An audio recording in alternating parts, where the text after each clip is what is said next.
여러분, 오늘 제가 드릴 이야기는 어쩌면 평소에 전혀 의식하지 못했던 부분에서 시작되었습니다. 혹시 이런 경험이 있으셨나요? 분명 며칠 전에는 대화를 나눈 사람이었는데 이름이 갑자기 생각나지 않아 머릿속에서 한참을 헤매게 되고 어디에 두었는지도 알 수 없는 물건을 찾기 위해 방 안을 몇 번이고 오가며 마음속으로 왜 이렇게 깜빡하지? 라고 걱정해 본 적이 있으셨을 것입니다. 많은 분들이 이런 상황을 가볍게 넘기지만 사실 오늘 말씀드릴 주제는 이런 작은 변화들이 얼마나 중요한 신호인지, 그리고 우리가 매일 하는 선택이 뇌 건강과 치매의 시작을 어떻게 바꾸는지에 관한 이야기입니다. 그리고 무엇보다도 오늘의 첫 문장은 여러분에게 분명 강하게 다가올 것입니다. 바로 이것입니다. 여러분, 또 한 가지 벌써 잊으셨죠? 구독과 좋아요를 잊으셨네요. 건강줍줍은 여러분의 건강한 습관을 돕기 위해 언제나 최선을 다합니다. 이제 시작합니다. 여러분이 매일 무심코 먹는 그 음식 하나가 몇 년 뒤 뇌세포를 파괴하는 결정적인 원인이 될 수 있습니다. 이 문장이 과하다고 느껴지는 분들도 계시겠지만 저는 의학 저널과 임상 데이터를 바탕으로 오늘 핵심적인 내용을 풀어드릴 것이며, 그 과정에서 우리가 흔히 알고 있던 치매의 원인과는 전혀 다른 사실들이 드러나게 될 것입니다. 많은 분들이 치매는 나이가 들어서 자연스럽게 찾아오는 질병이라고 생각합니다. 물론 연령은 치매의 가장 강력한 위험 요인이지만 최근 연구들은 조금 충격적인 방향으로 흘러가고 있습니다. 치매 환자 중 적지 않은 비율이 유전적 요인이나 단순한 노화가 아니라 우리가 매일 반복하는 생활 습관에서 비롯된다는 사실이 여러 의학 저널에서 확인되고 있기 때문입니다. 저는 병원을 찾는 많은 환자분들이 이렇게 묻는 것을 자주 보았습니다. 선생님, 치매는 결국 나이 들면 오는 거 아닌가요? 그러나 최신 의학계의 결론은 다소 다릅니다. 치매 환자의 상당수는 미리 막을 수 있었던 경우이며, 우리가 먹는 음식, 매일의 수면 패턴, 스트레스와 염증, 대기오염, 그리고 초가공식품 같은 생활습관 요인이 치매의 발병 시점을 수년, 심지어 수십 년 앞당길 수 있다는 사실입니다. 오늘 이 이야기를 드리는 이유는 단순히 정보를 나누기 위한 것이 아니라 여러분의 일상 속 한 가지 행동만 바꾸어도 뇌를 지켜낼 수 있다는 가능성을 보여드리고 싶기 때문입니다. 특히 많은 의사들도 진료실에서 깊이 다루지 못하는 초가공식품, 그리고 그 뒤에 숨겨진 염증 혈관 대사 문제, 여기에 더해 수면과 환경 문제까지 치매와 어떻게 이어지는지 이해하게 되면 여러분은 일상에서 무엇부터 바꿔야 하는지 명확한 기준을 세우게 됩니다. 그리고 이 첫 번째 이야기는 바로 그 기준을 만들어드리는 과정이라고 생각하시면 됩니다. 치매라는 질환이 가진 핵심적인 특징부터 차근차근 이해해 보겠습니다. 치매는 단일 질병이 아니라 여러 원인이 섞여 나타나는 증후군입니다. 그중 가장 흔한 알츠하이머 치매는 베타아밀로이드와 타우 단백질의 이상 축적이 원인이며, 이 단백질들이 뇌세포 사이에 끈적하게 쌓이면서 신경세포의 연결이 서서히 끊어지고 뇌의 특정 부위가 점차 위축됩니다. 반면 혈관성 치매는 뇌혈관이 좁아지거나 막히고 미세혈관 질환이 누적되면서 뇌세포가 산소와 영양 공급을 받지 못해 서서히 기능을 잃는 형태를 보입니다. 이 두 가지는 전혀 다른 기전으로 시작되지만 공통적으로 생활 습관이 영향을 미친다는 점에서 의학계는 이 부분을 더욱 주목하고 있습니다. 과거에는 유전적 요인, 혈압, 당뇨, 고지혈증, 뇌졸중 병력 같은 고전적인 위험 요인들이 강조되었지만 최근의 연구들은 한 가지 중요한 사실을 드러냈습니다. 바로 치매의 약 절반 가까이가 생활 습관을 개선함으로써 예방 가능하다는 것입니다. 현대의학은 이 점을 매우 중요하게 다룹니다.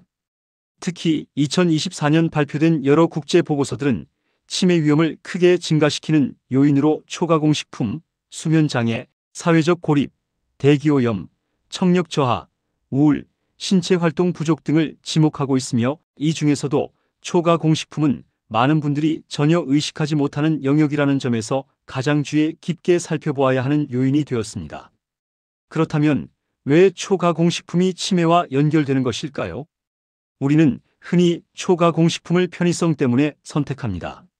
아침에 바빠서 빵과 가당 음료로 간단히 식사를 끝내고 점심시간에는 간단한 패스트푸드를 먹으며 저녁에는 냉동식품이나 가공육을 포함한 식단으로 허기를 채우는 경우가 많습니다. 그리고 간식으로 과자나 달콤한 박스형 디저트를 즐기며 하루를 설탕과 지방 위주의 식단으로 마무리하는 일이 흔합니다. 문제는 이러한 초가공식품들이 단순히 체중 관리나 혈당 조절의 문제가 아니라 뇌 건강 자체를 위협한다는 사실입니다. 의학저널에 발표된 여러 코호트 연구에 따르면 초가공식품을 자주 먹는 사람들은 치매, 특히 알츠하이머 치매의 발병 위험이 유의미하게 증가하는 것으로 나타났습니다. 뇌는 우리 몸 전체가 섭취하는 음식의 영향을 가장 민감하게 받아들이는 기관 중 하나입니다. 설탕이 많은 음식은 혈당을 빠르게 올렸다가 떨어뜨리면서 뇌에 지속적인 스트레스를 주게 되고, 트랜스지방과 포화지방 그리고 각종 첨가물은 혈관 기능을 떨어뜨려 뇌혈류를 악화시킵니다. 여기에 초가공식품에 포함된 여러 화학적 첨가물들은 장내 미생물의 균형을 망가뜨리고 염증을 증가시켜 결국 뇌까지 영향을 미치게 됩니다. 장내축이라는 개념을 들어보신 분들도 계실 텐데, 장에서 발생한 염증이나 독성물질은 혈류를 통해 뇌로 이동할 수 있으며, 이는 만성적인 신경염증을 유발하여 치매의 위험을 높이는 것으로 알려져 있습니다. 여러분이 평소 하루 식단에서 아무렇지 않게 선택하는 빵 한 조각, 가공육 한 점, 달콤한 음료 한 잔이 뇌 속에서는 매우 다른 방식으로 작용하고 있었던 것입니다. 그리고 이 모든 방식은 매우 서서히 하지만 꾸준하게 쌓이며 결국 뇌세포의 기능과 연결을 손상시키는 방향으로 작용합니다. 그런데 여기서 또 다른 중요한 사실이 있습니다. 많은 분들이 초가공식품만 문제라고 생각하겠지만 사실 수면 역시 치매 위험을 급격히 높이는 핵심 요인입니다. 우리가 잠든 동안 뇌는 깨어있는 동안 쌓여있던 노폐물을 처리하고 정리하는 작업을 하는데, 이를 전문 용어로 글림프틱 시스템이라고 부릅니다. 이 시스템은 깊은 숙면 중에 가장 활발하게 작동하며 특히 치매를 일으키는 베타아밀로이드 같은 단백질을 청소하는 역할을 맡고 있습니다. 그런데 수면이 얕거나 자주 깨거나 만성적인 불면이 지속되면 이 청소 기능이 제대로 작동하지 않게 됩니다. 실제 연구에서도 3개월 이상 지속되는 불면이나 수면 무호흡증이 치매 위험을 1.5배에서 1.7배까지 높일 수 있다는 데이터가 보고되었습니다. 잠을 제대로 자지 못한다는 것은 생각보다 훨씬 깊은 영향을 뇌에 주고 있었던 것입니다. 자다가 자주 깨고 콧꼬리와 무호흡이 반복되며 아침에 개운하지 않게 일어나는 분들은 단순한 피로의 문제가 아니라 뇌 건강 자체가 위협받고 있는 상황일 가능성이 있습니다.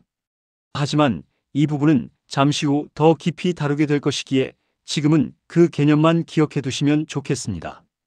그리고 마지막으로 여러분께 꼭 말씀드리고 싶은 부분이 있습니다. 바로 대기오염과 미세먼지입니다. 미세먼지는 단순히 호흡기 질환을 유발하는 오염물질이 아니라 초미세먼지는 코와 폐를 통해 혈관으로 흡수되어 전신염증을 일으키고 심지어 후각신경을 따라 뇌까지 도달할 수 있다는 분석이 있습니다. 이러한 오염물질이 뇌에서 산화 스트레스를 증가시키고 신경세포를 손상시키면서 치매 발병 위험을 높인다는 연구들이 계속해서 보고되고 있습니다. 이처럼 치매는 단순히 유전이나 나이 때문에 생기는 것이 아니라 우리가 매일같이 겪고 있는 생활 환경 전체가 뇌의 미래를 좌우하고 있었던 것입니다. 우리는 오늘 이 이야기의 첫 문장에서 이미 중요한 힌트를 얻었습니다. 바로 매일 먹는 그 음식 하나가 몇 년 뒤 뇌 건강을 바꾼다는 사실입니다. 그리고 이제 그 음식이 정확히 무엇인지, 어떤 방식으로 뇌를 무너뜨리는지, 어떤 식습관과 생활 방식이 위험 신호인지, 그중 무엇이 가장 결정적인 요인인지 차근차근 살펴볼 단계입니다. 이때부터 여러분은 일상에서 무엇을 바꾸고 어떤 부분을 조심해야 하는지 명확한 기준을 세우게 될 것입니다. 치매는 어느 날 갑자기 찾아오는 병이 아니었습니다. 오늘도 지금 이 순간에도 우리의 작은 선택들이 쌓여서 어느 방향으로 갈지 서서히 길을 만들고 있는 중이었습니다. 그리고 그 선택들이 우리의 뇌를 더 오래 지키게 할 수도, 반대로 더 빠르게 노화시키게 할 수도 있었습니다. 저는 여러분께 겁을 드리기 위해 이 이야기를 드리는 것이 아닙니다. 오히려 여러분께 미리 알려드리기 위해 그리고 앞으로의 선택을 바꾸는 데 도움을 드리기 위해서 말씀드리고 있습니다. 이제 우리가 매일 먹는 음식이 뇌에 어떤 영향을 미치는지, 특히 초가공식품이 왜 치매 위험 요인이 되는지 의학저널에서 밝혀진 내용을 바탕으로 전문적으로 풀어드릴 시간입니다. 이제 본격적으로 초가공식품이라는 숨은 위험에 대해 이야기해 보겠습니다. 지금부터가 진짜 중요한 이야기입니다. 이제 여러분과 함께 조금 더 깊숙이 들어가 보겠습니다.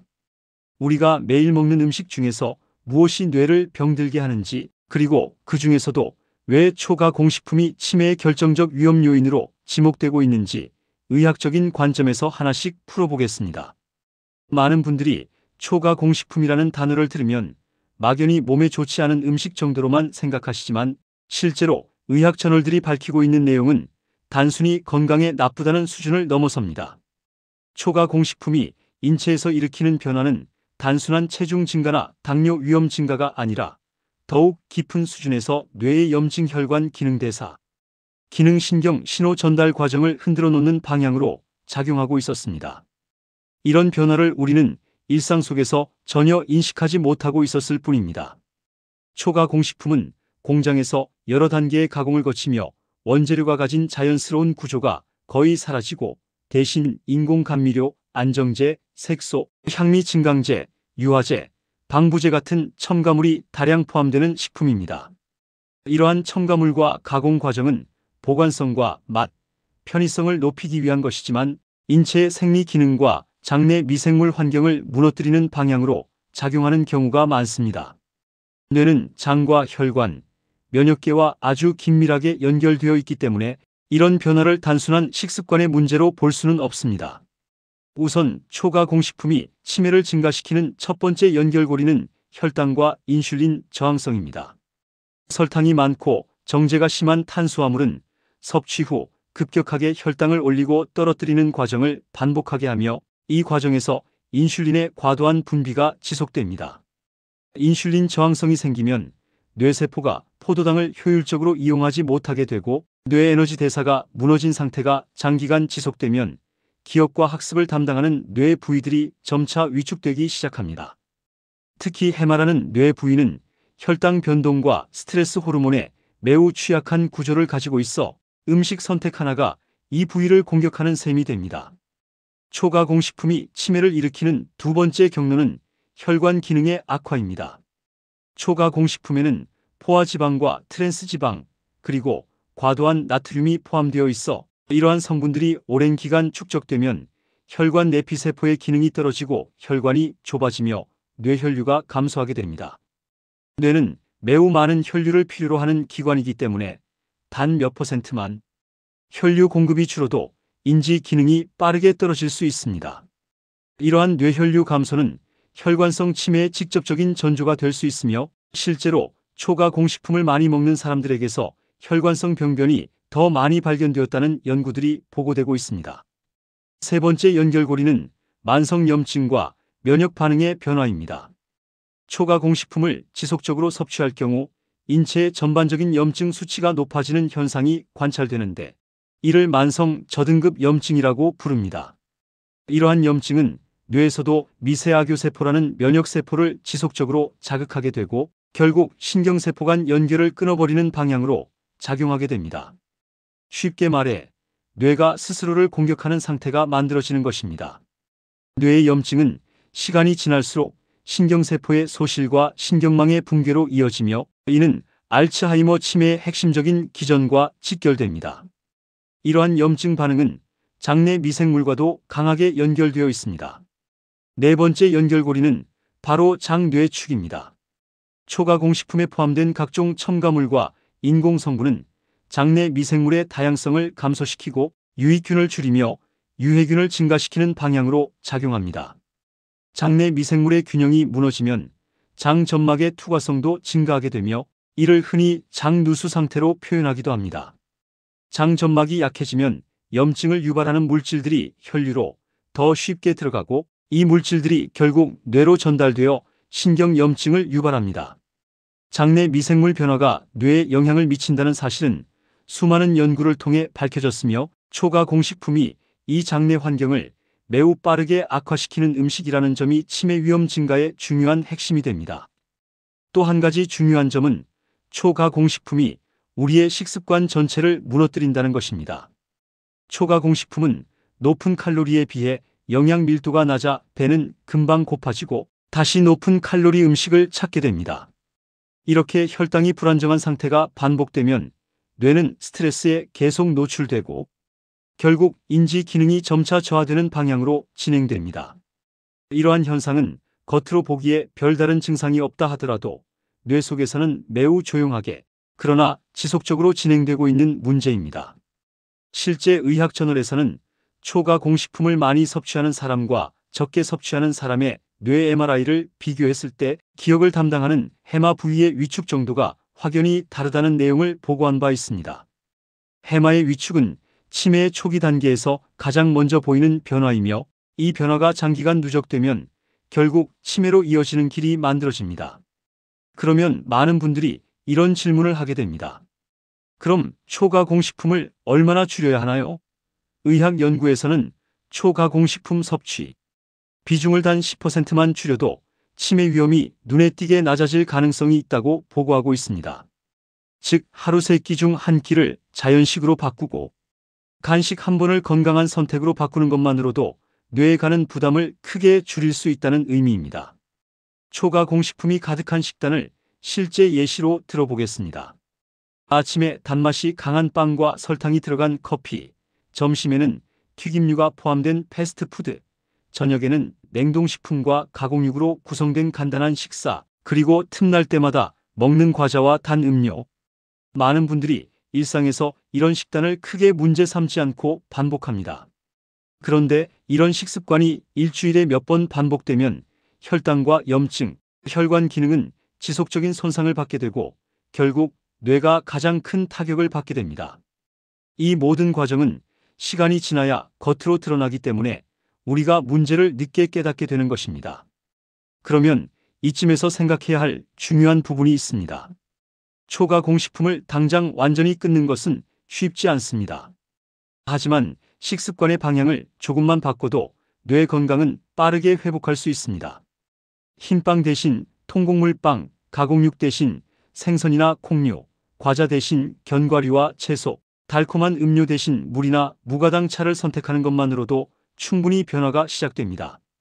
이러한 선택은 단순한 체중 관리 차원이 아니라 뇌를 보호하는 실질적인 행동이 됩니다. 실제로 자연식 기반 식단, 예를 들어 지중해식 식단이나 DASH 식단 같은 패턴들이 치매 위험을 낮추는 데 효과적이라는 의학 연구가 꾸준히 발표되고 있습니다. 이러한 식단들은 항염증, 항산화 영양소가 풍부하고 혈관 기능을 보호하는 성분들이 많기 때문에 뇌 건강 유지에도 큰 도움이 됩니다. 우리의 뇌는 하루에도 수많은 선택의 결과를 축적하고 있습니다. 특히 음식 선택은 그 축적 속도가 빠릅니다. 초가공식품을 지속적으로 섭취하면 뇌의 대사와 염증, 혈관 기능이 동시에 무너지게 되고 결국 치매 위험이 증가하는 방향으로 이어지게 됩니다. 하지만 좋은 소식도 있습니다. 이러한 변화는 되돌리기 어렵지 않으며 선택을 조금만 바꿔도 뇌는 빠르게 회복하려는 힘을 가지고 있습니다.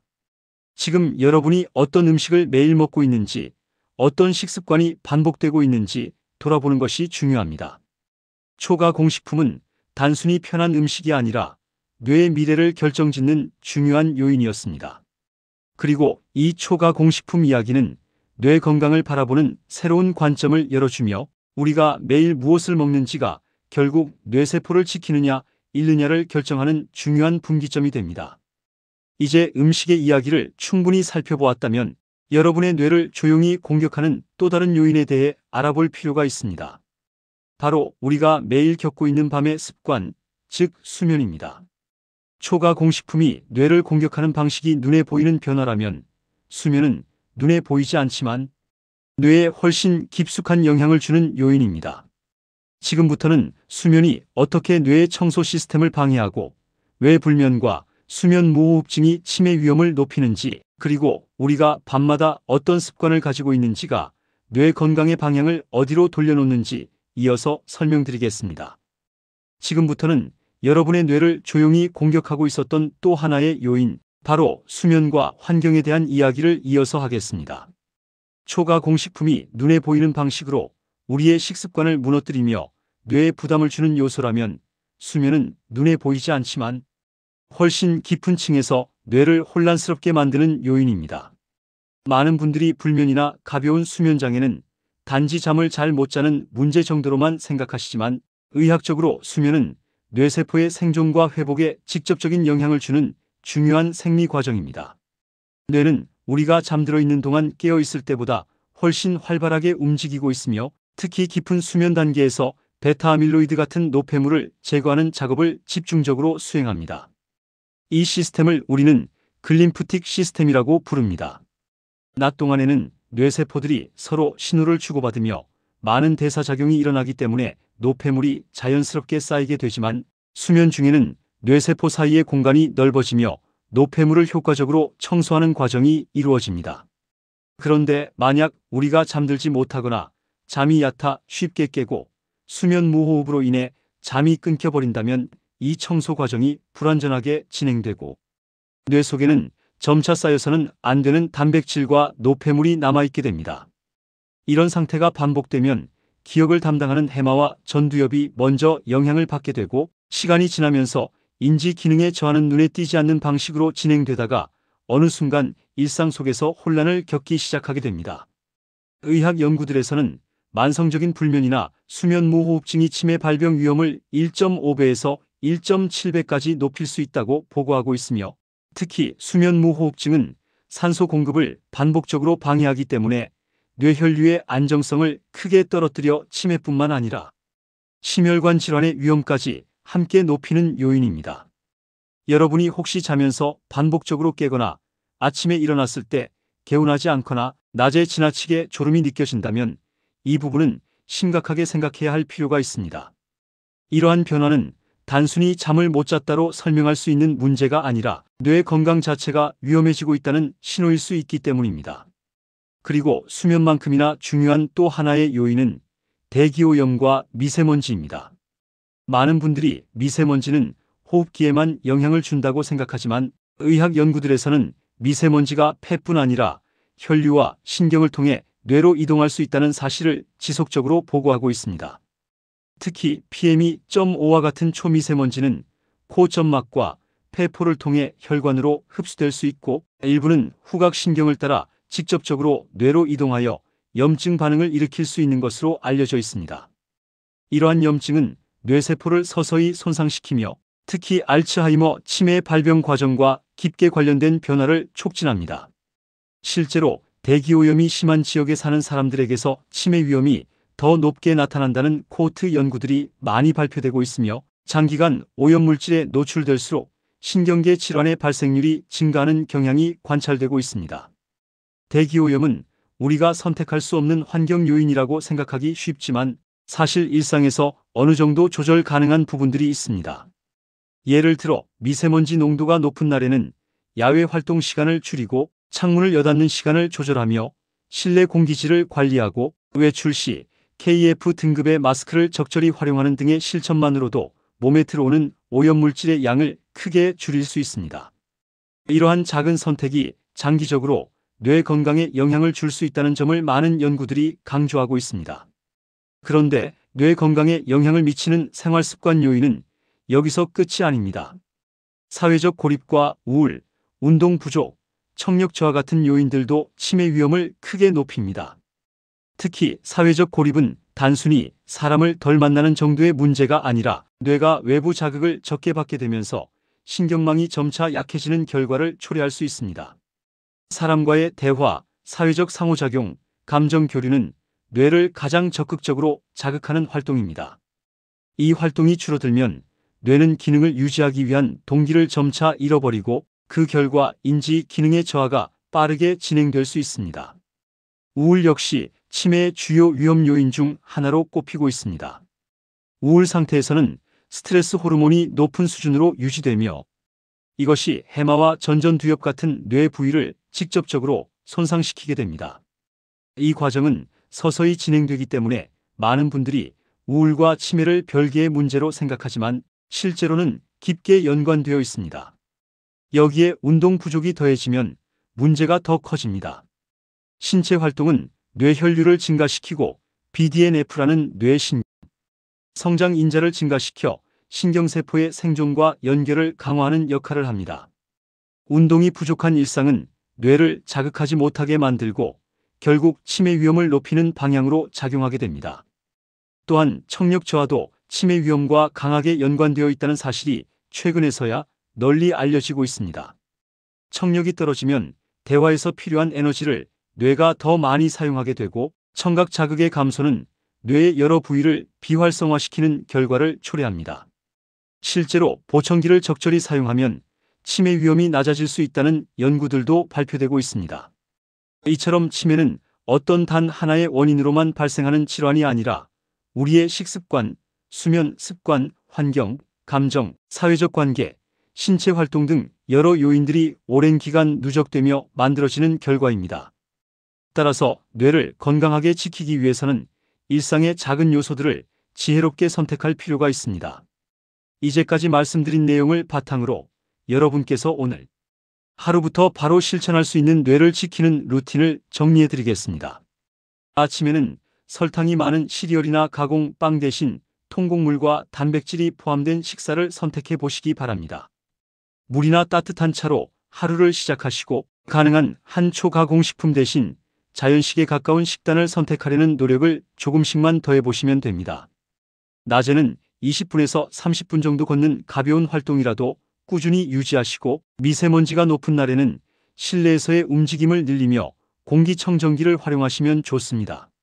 사람과의 대화나 감정적 교류는 뇌를 가장 적극적으로 자극하는 활동이기 때문에 가족, 친구, 지인과의 짧은 소통이라도 자주 유지해 주시길 권해드립니다.